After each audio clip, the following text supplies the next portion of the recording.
ఉంది. నేను ఒక్కటే చెప్తా ఉన్నా, ఎవరైతే ఈ నిరాధారమైన ఆరోపణలు చేశారో, ఎవరైతే నా పేరు ప్రతిష్టలు దెబ్బతీసేదానికి ప్రయత్నించారో, వాళ్ళు ఎంత పెద్దవాళ్ళైనా, ఏ పార్టీకి చెందినటువంటి వాళ్ళైనా, అది మా పార్టీలో వాళ్ళైనా కావచ్చు, అధికార పార్టీకి సంబంధించినటువంటి వాళ్ళైనా కావచ్చు, వదిలే ప్రసక్తే లేదు అని నేను ఘంటాపదంగా చెప్తా ఉన్నా.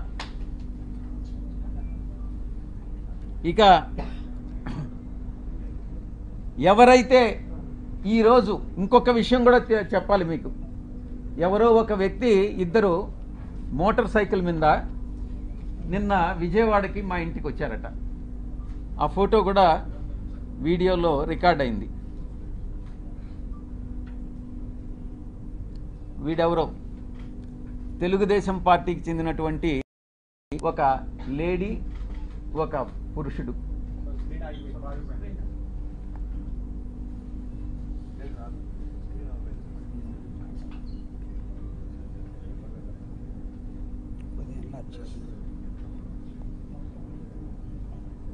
వీళ్ళు నేను ఒక్కటే చెప్తా ఉన్నా, వీడెవడో నాకు తెలీదు. వాడు ధైర్యంగా వచ్చి విజయసాయిరెడ్డి వాడు ఉండాడా ఇక్కడ, పారిపోయాడా అని అన్నాడంట. ఎక్కడికి పారిపోయాడు అని అన్నాడంట. వాడెవడో నాకు తెలీదు. వీడు డెఫినెట్గా తెలుగుదేశం గుండా అయి ఉంటాడు. ఆ గుండా వెనుక ఒక అమ్మాయిని కూడా తీసుకొచ్చాడు. నేను ఒక్కటే చెప్తా ఉన్నా, ఎవరైనా కూడా, నేను ఈరోజు ఇక్కడ వచ్చాను, నాకేం సెక్యూరిటీ లేదే, ఏ ఒక్క పోలీసు నా దగ్గరికి రాలేదే, నాకు పర్సనల్ సెక్యూరిటీ కూడా లేదే, నేను ధైర్యంగా వచ్చా. వీడెవడో టైం చెప్పి నువ్వు ఫలాని దగ్గరికి రా అని చెప్తే ధైర్యంగా నేను ఒక్కడనే వెళ్తా. ఈ రకంగా ఏదో వచ్చి నేను భయపెట్టేస్తాను, నేను కొట్టేస్తాను, చంపేస్తాను అని ఈ రకంగా భయపెడితే తాటాకు చప్పుళ్ళకు భయపడేటటువంటి వాడిని కాదు అని నేను చెప్తా ఉన్నా. పత్రికాముఖంగా చెప్తా ఉన్నా, వీడికే చెప్తా ఉన్నా.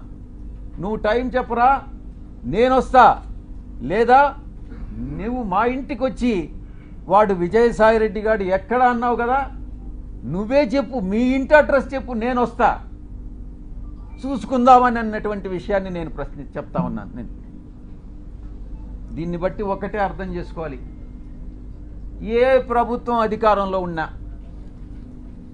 ఏ కూటమి అధికారంలో ఉన్నా, మేము ప్రతిపక్షంలో ఉన్నా, భయపడే ప్రసక్తి లేదు. మళ్ళీ తిరిగి వైఎస్ఆర్ కాంగ్రెస్ పార్టీ 5 సంవత్సరాల కాలంలో మళ్ళీ అధికారంలోకి వస్తుంది.